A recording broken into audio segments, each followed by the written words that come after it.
주님께서 우리 인생 가운데 하시는 일이 어찌 그리 아름다운지요. 하나님의 이름에 감사하며 오늘 예배에 참석한 저희들에게 은혜를 베푸시사 말씀의 은혜가 충만하게 하시고 거룩하신 주의 은총으로 새로운 삶을 결단하는 복된 시간 되게 하여 주시옵소서. 감사하고 주님의 이름으로 기도 올렸나이다. 아멘. 할렐루야. 네, 앞에 예쁜 사랑합니다. 축복합니다. 인사하시죠. 네.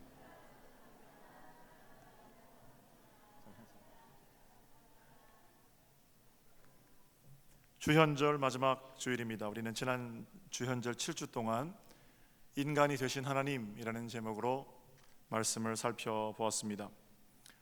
여러분과 제가 믿는 하나님은 인간이 되신 분이십니다. 하늘 위에서 전혀 움직임 없이 근엄하게 앉아 계신 분이 아니십니다. 우리를 사랑하셔서 이 땅에 인간으로 오신 하나님, 바로 우리 주 예수 그리스도가 우리가 믿는 대상이지요. 성경에서 하나님을 표현할 때 물론 전능하신 하나님, 무소부지하신 하나님, 회전하는 그림자도 없으신 하나님 이렇게 소개되어 있습니다. 인간과는 다른 분이라는 고백입니다. 그러나 은혜란 무엇인가? 인간과는 다른 그 전능하시고 무소부지하시고 회전하는 그림자도 없으신 그분께서 우리를 위해서 인간이 되어주셨다는 것을 깨닫는 것이 은혜입니다. 그분이 하늘 위에서 어떤 모양으로 앉아 계신가, 이것을 밝히는 것이 은혜가 아니라 그렇게 위대하신 분이 나를 위해 이 땅에 오셨다는 것을 깨닫는 것, 바로 그게 은혜라는 겁니다. 이 안에 농협에만 가도 금고에 엄청난 돈의 액수가 있겠죠. 엄청난 액수의 돈이 있겠죠. 돈 창고가 아마 그 농협 뒤편 어딘가 있을 겁니다. 그러나 거기 돈이 아무리 많아도 그 돈 때문에 내가 흐뭇해지거나 내가 편안해지지는 않습니다. 많은 돈 중에서 내 통장에 찍혀 있는 돈만이 나를 즐겁게 또는 편안하게 해줄 수 있습니다. 마찬가지로 하나님 능력이 거기 아무리 많아도, 하나님의 능력이 아무리 위대하고 커도, 아무리 대단하신 분이어도 나를 구원하신 하나님으로 이 땅에 오시지 않으셨다면 그냥 그건 금고에 있는 돈하고 똑같은 겁니다. 우리 속담 중에 그림의 떡이라는 얘기가 있죠. 생각하고 기대하면서 잠깐 배가 부른 것 같은 그런 환상적인 체험을 할 수 있을지 모르겠지만, 또는 긍정적인 효과를 기대할 수 있을지는 모르지만 정말 배부르게는 못하는 것, 그게 그림의 떡입니다. 오히려 배고픈 자에게 정말 실제처럼 그려진 그림의 떡은 시장기만 더할 뿐이죠. 우리 하나님은 그림의 떡이 아니십니다. 떡이 되신 하나님, 인간이 되신 하나님, 우리는 그런 하나님을 섬기고 있습니다. 자, 오늘은 인간이 되신 하나님 마지막 설교인데요, 십자가에 현현하신 하나님의 은혜를 생각하면서 은혜 나누기를 원합니다. 세월이 지나도 잊혀지지 않는 예수님에 대한 기억들을 요한은 이리저리 더듬었죠. 그리고는 예수님과의 마지막 장면을 요한은 이렇게 기록하고 있습니다. 30절 말씀을 볼게요. 30절. 예수께서 신 포도주를 받으신 후에 이르시되 다 이루었다 하시고 머리를 숙이니 영혼이 떠나가시니라. 예수님은 십자가 위에서 하나님 아버지께서 맡기신 일을 다 이루었다 이렇게 말씀하시고 숨을 거두셨습니다. 인간이 되셔서 이 땅에 오신 목적을 완전하게 이루셨다는 것입니다. 바로 저와 여러분을 구원하시는 일입니다. 십자가 위에서 우리의 구원이 완성되었다는 거고, 이것을 믿는 것이 믿음입니다. 이 대목에서 이런 질문이 가능합니다. 우리의 구원을 완성하시기 위해서 꼭 그렇게 십자가 위에서 죽으셔야만 했었는가? 하나님은 전능하신 분이신데, 말씀 한마디로 세상을 만드신 분이신데, 그저 입김 한 번으로 대적들을 물리치시고 거기 그 조롱하는 가라지들을 다 뽑아버리셨으면 좀 좋았을 텐데, 왜 그들을 죽이는 방법 대신 자신이 죽으시는 방법을 택하셨는가? 게다가 하나님의 아들이신 예수 그리스도, 그 참혹한 죽음의 현장 앞에서 하나님은 과연 무엇하고 계셨는가? 이런 질문입니다. 십자가의 극적 승리를 말하자면 돌아가시기 바로 전에 하늘의 천사를 내려보내셔야만 하는 것 아닌가? 그래야 역전승이라고 말할 수 있는 거죠. 참 많은 질문이 가능합니다. 전능하신 하나님이 그래도 되는가? 우리 식으로 질문을 가지고 오면 전능하신 하나님이 계신데 나는 왜 이런가? 이런 시비이자 질문입니다. 독일의 위대한 개신교 신학자인 윌겐 몰트만 교수는 아주 유명한 책을 썼는데요, 십자가에 달리신 하나님이라는 제목의 책입니다. 예수 그리스도께서 십자가에 달려 돌아가실 때 하나님 과연 어디 계셨는가 하는 질문으로 쓰여진 책입니다. 몰트만 박사는 이렇게 말합니다. 하나님은 십자가에서 자신의 아들을 내어주셨기 때문에 모든 것을 내어주시는 사랑의 아버지가 되십니다. 아들의 죽음 앞에서 능력이 없어서 이를 꽉 물고 눈물로 아들의 죽음을 지켜만 보는 그런 아버지가 하나님이신가? 이런 질문에 대해서 오히려 긍정적으로 아들을 내어주시기까지 참고 사랑하시는 하나님이시기에 우리를 위해서 모든 것을 내어주시는 아버지가 되신다는 거예요. 말은 그럴듯하게 제가 들었습니다만 우리는 사실 이해가 되지 않습니다. 보통 아버지라면 힘 닿는 데까지 뜯어 말린다든지, 아들 죽는데 내가 대신 죽겠다고 팔을 걷어붙이고 나서는 것이 인간적인 아버지 모습이지요. 그러나 우리 하나님은 침묵하셨습니다. 아들이 당하는 고통보다 더 큰 고통의 눈물을 흘리시고 계시는 겁니다.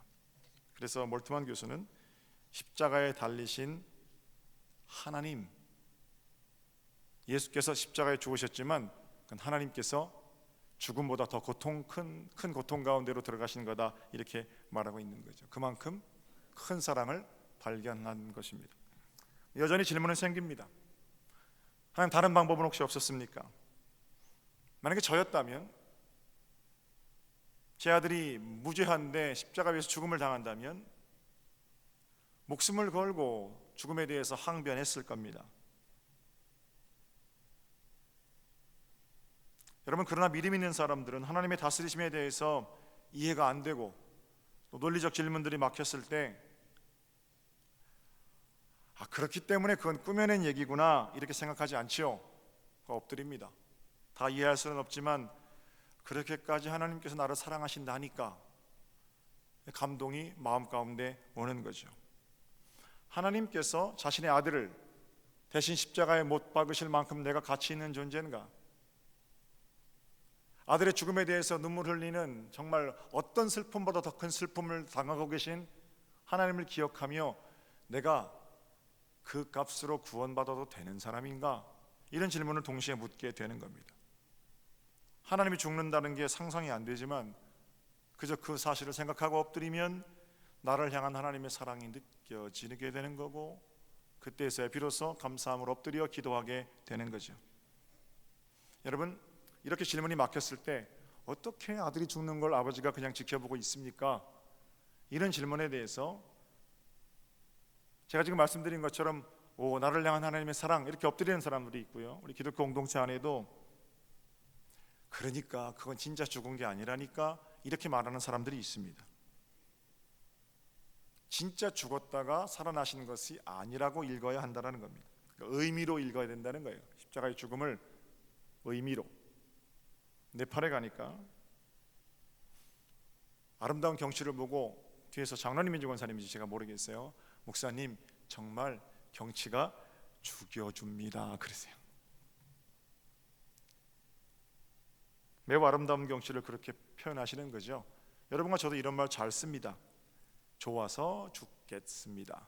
배고파서 죽겠습니다. 힘들어서 죽겠네. 그건 그만큼 내가 지금 좋게 느끼고 힘들게 느끼고 배고프게 느끼는 그 감정들이 골이 깊다라는 거죠. 그런데 십자가의 죽음도 어떤 사람들은 그런 표현 정도로만 이해한다라는 겁니다.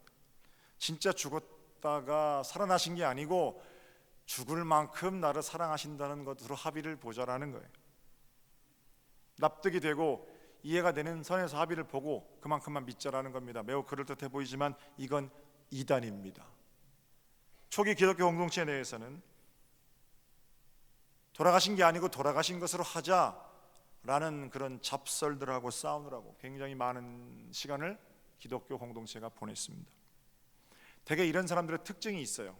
사람이 어떻게 죽었다가 살아나며 십자가의 죽음을 보고 있는 게 그게 아버지냐? 이렇게 상식적인 질문을 가지고 다가오는 사람들이 가지고 있는 특징은 매우 똑똑하다라는 겁니다. 이해가 안 되는 걸 어떻게 믿느냐는 식으로도 이야기를 합니다. 달나라에 가고 우주를 정복하고 비도 내리게 하는 이런 시대에 살면서 사람이 죽었다가 살아나고 2000년 전에 유대인 청년의 죽음이 나를 위한 죽음이고 그분을 믿으면 영원히 살 수 있다는 이런 허무맹랑한 이야기를 어떻게 사실로 받아들이겠느냐? 이렇게 질문하는 겁니다. 그건 사실이 아니고 의미로만 받아들여야 한다는 거죠. 여전히 그런 사람들이 교회 주위를 맴돌고 있습니다. 기독교인들 너무 순진한 거 아니야? 이런 얘기도 하고요. 허무맹랑한 유아기적 믿음에서 탈피하라, 제법 그럴듯한 경고를 보내기도 합니다. 그러나 여러분, 그 사람들이 말하는 그 미련하고 순진한 이야기를 붙들고 수많은 신앙의 선배들은 순교했고요. 그들이 똑똑한 체 하면서 조롱하는 순진하고 나약한 믿음을 가지고 있는 사람들이 오늘날 거룩한 교회 공동체의 뿌리와 씨앗이 되었습니다. 우리는 이런 신앙 선배들의 순수함, 교회를 향한 헌신, 미련해 보이지만 내 마음과는 잘 안 맞는 것 같지만 어떻게 그들이 예수 그리스도를 지켜왔는지를 분명히 생각하고 우리 또한 그 길로 나서는 길로 본받아야 할 것입니다. 변해야 되는 게 있고요, 변하지 말아야 되는 것이 있습니다. 변할 수 없는 것 한 가지를 꼽자면 기독교 공동체 내에서 변할 수 없는 건 십자가입니다. 십자가의 죽음, 거기 자신을 내어주신 하나님, 나를 위한 예수 그리스도의 십자가의 희생, 이건 기독교의 심장입니다. 이번 주 수요일부터 여러분 성회 수요일이 시작됩니다. 사순절이 시작되는 거예요. 우리 교회는 전교인 새벽기도 진행하고 갑니다. 여러분, 보통 40일 동안 기도해야 되는데 저희가 금요 철회하기 때문에 토요일 기도 안 하면 거의 한 36일, 35일 정도 됩니다. 1년에 365일이면 36일이면 10분의 1이잖아요. 매일 새벽기도 내가 하고 싶지만 그 못하더라도 졸음을 좀 깨우시고 사순절 기간만큼은 내가 1년에 새벽기도 11조 한다라는 생각으로 온 교우가 참여하는 기도의 자리가 되었으면 좋겠습니다. 하나님께서 그렇게 다시금 예수 그리스도를 묵상하며 하나님께로 나아오는 자들에게 우리가 하나님께 초점 지어진 그 카메라를 통해서 우리의 삶의 화면이 살아계신 예수 그리스도의 현현이 되도록 우리를 복되게 인도해 주실 겁니다. 십자가의 능력이 회복되는 절기로 삼으시고 이번 수요일부터 새벽기도에 참석해 보시는 겁니다. 가열차게 결단해도 40일 다 하기 힘들거든요. 그런데 할까 말까 그래가지고는 못했어요. 마음을 탁 잡수시고 40일 내가 지켜내리라 라는 마음으로 십자가 묵상 한가운데로 오시기를 초청합니다. 자, 주연절 마지막 주간 사순절을 앞두고 십자가에 달리신 하나님, 우리가 잘 알고 있는 이야기이지만 예수께서 체포되시는 장면까지 이야기를 통해 생각해보고 우리가 함께 은혜 나누겠습니다. 지난 밤에 예수님께서는 제자들과 함께 마지막 만찬을 나누셨습니다. 식사 도중에 겉옷을 벗으시고 제자들의 더러워진 발을 하나하나 씻겨 주셨습니다. 내가 너희를 사랑하며 섬긴 것 같이 내가 너희들의 주인이고 선생이라고 고백되는 사람임에도 불구하고 너희들을 섬긴 것처럼 너희 또한 섬기는 것이 마땅하다. 이것이 바로 하나님 나라를 이루는 길이니라 마지막 가르침을 주셨습니다. 제자들은 당황스러웠습니다. 그러나 예수님의 가르침을 진중한 것으로 받았지요. 발을 씻기신 후에 주님께서 말씀하십니다. 너희가 다 깨끗하지만 전부 깨끗한 건 아니다. 너희 중에 한 사람이 나를 파할 것이다. 제자들은 다시 한번 당황스러웠습니다. 방금 전에 선생님께서 발을 닦아주신 것만도 당황스러운 일인데 우리 중에 배신자가 있다는 선생님 말씀이 제자들을 깜짝 놀라게 했습니다. 아마 이미 예수를 팔 마음을 가지고 있던 가룟 유다는 가장 놀랐겠지요. 걱정이 된 제자들이 예수님께 나와서 묻습니다. 주님, 접니까?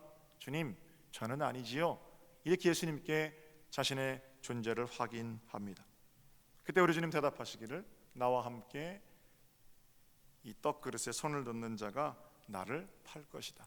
우리 주님 얼마나 마음이 아프셨는지 그 사람에 대해서는 그는 차라리 태어나지 않았으면 좋았을 뻔한 사람이로구나, 이렇게까지 말씀하셨습니다. 한편 예수를 팔 생각을 가지고 있는 이스카리오 출신의 유다는 미심쩍었습니다.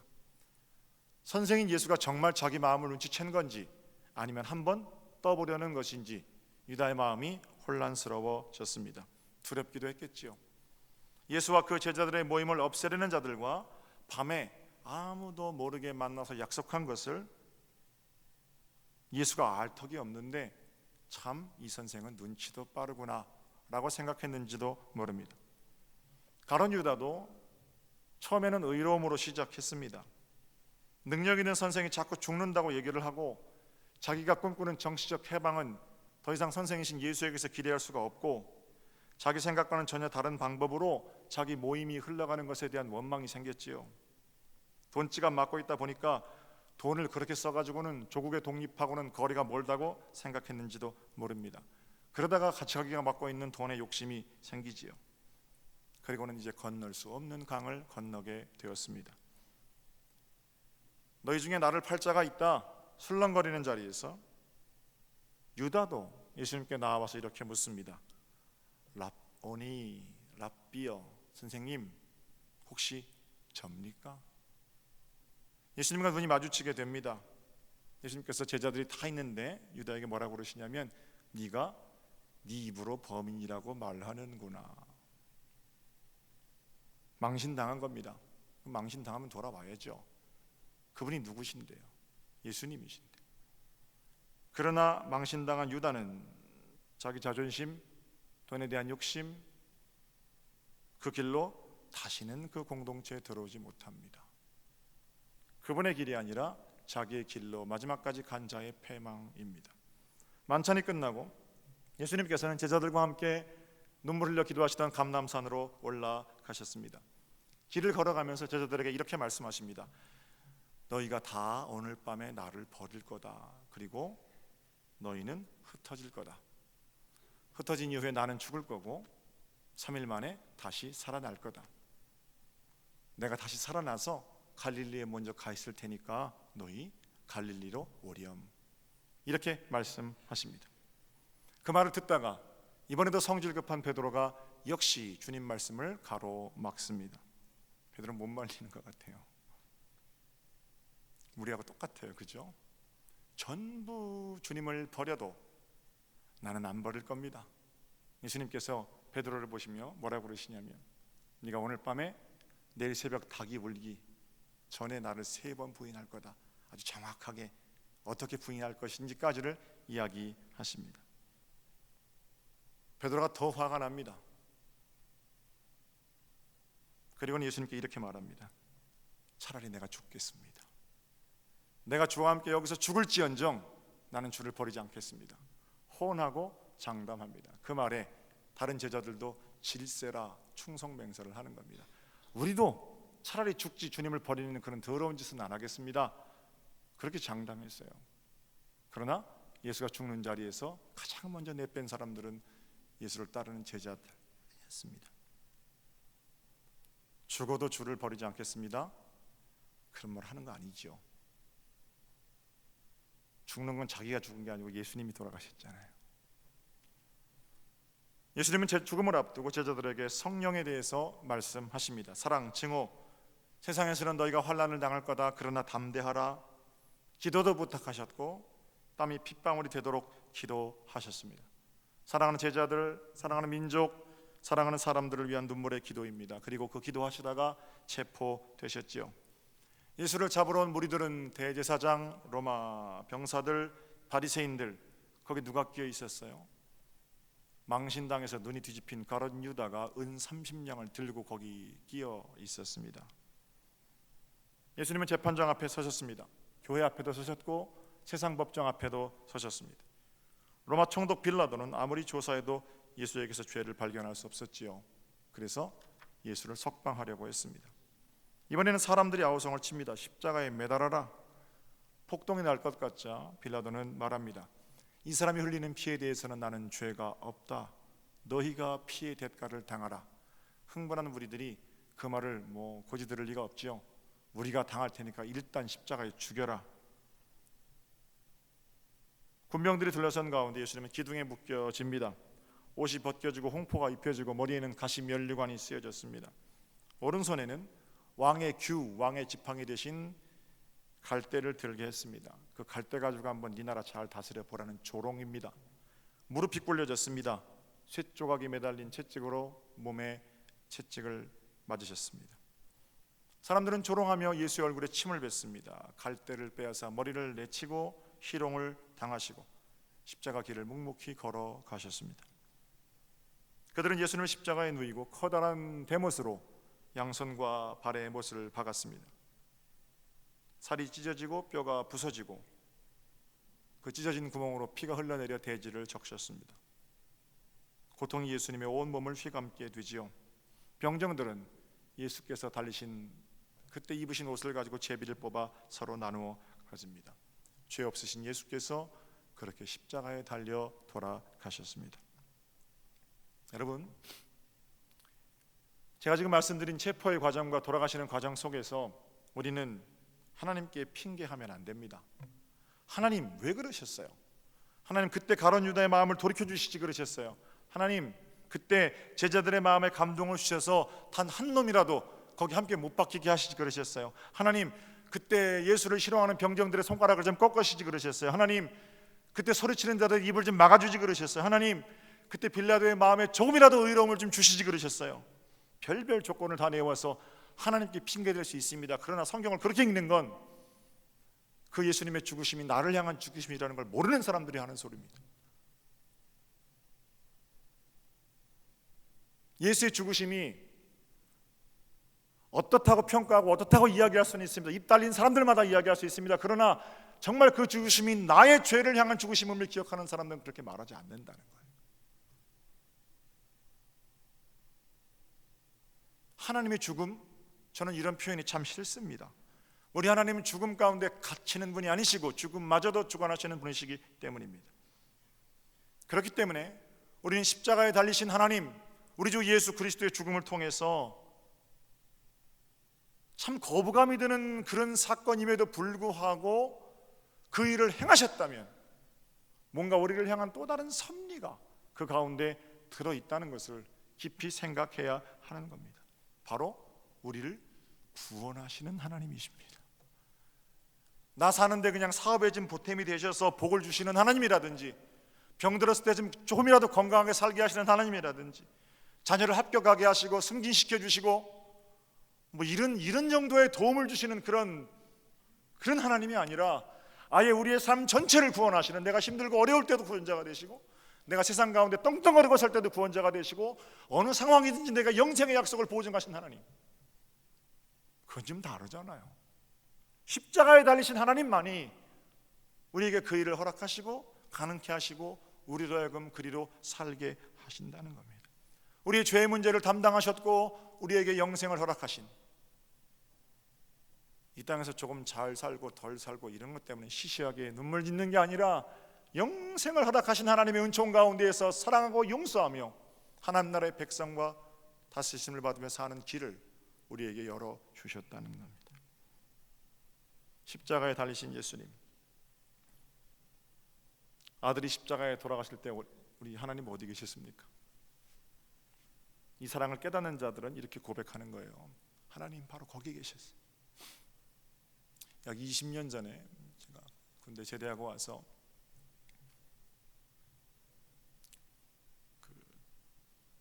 대학교 4학년 대학원 다닐 때입니다.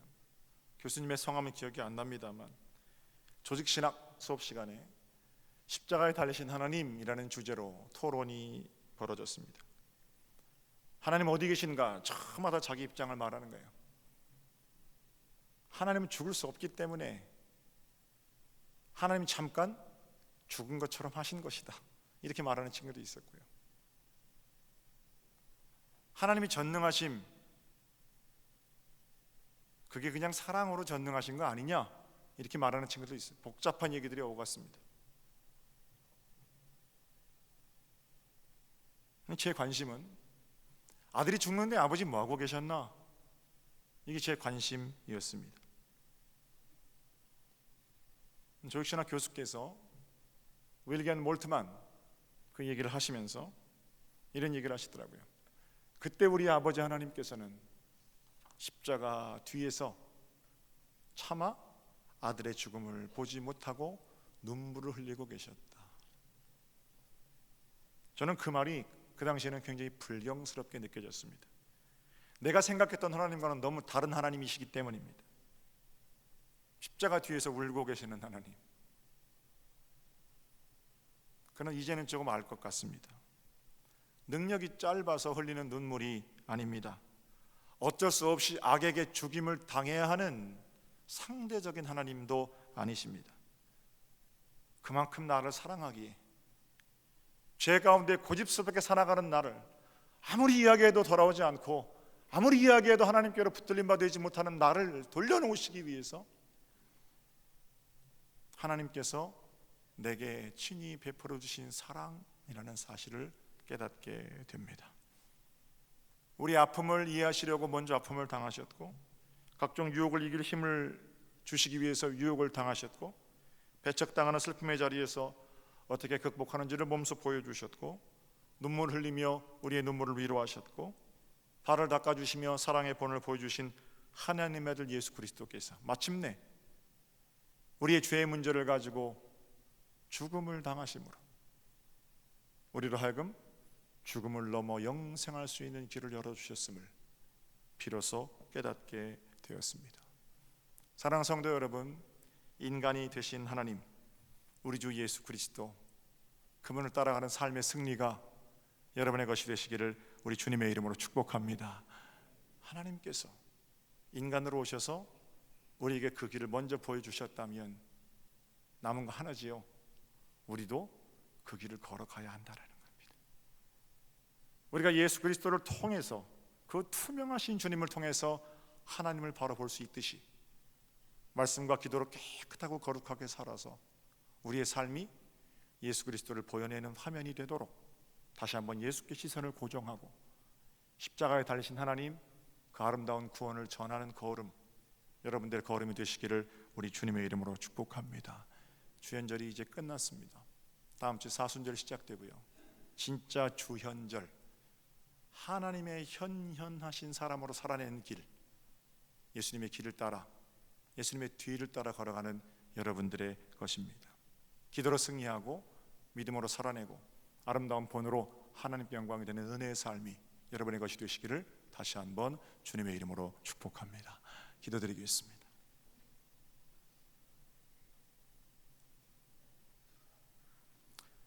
지난 주현절 7주 동안 인간이 되신 하나님, 하나님의 현현에 대해서 묵상하고 말씀의 은혜를 누리게 하신 주님 참 감사드립니다. 우리를 구원하시기 위한 십자가의 사랑을 기억합니다. 하나님, 모든 질문이 막혀진 자리에서 하나님의 다스리심에 눈뜨게 하시고 나를 향해 돌아가신 그리스도의 사랑, 거기 깨달음이 있게 하셔서 우리로 하여금 십자가의 완전한 구원을 전하는 자로 진짜 주현절의 백성으로 살아가는 저희들 모두가 되게 하여 주시옵소서. 감사하고 주님의 이름으로 기도 올렸나이다. 아멘.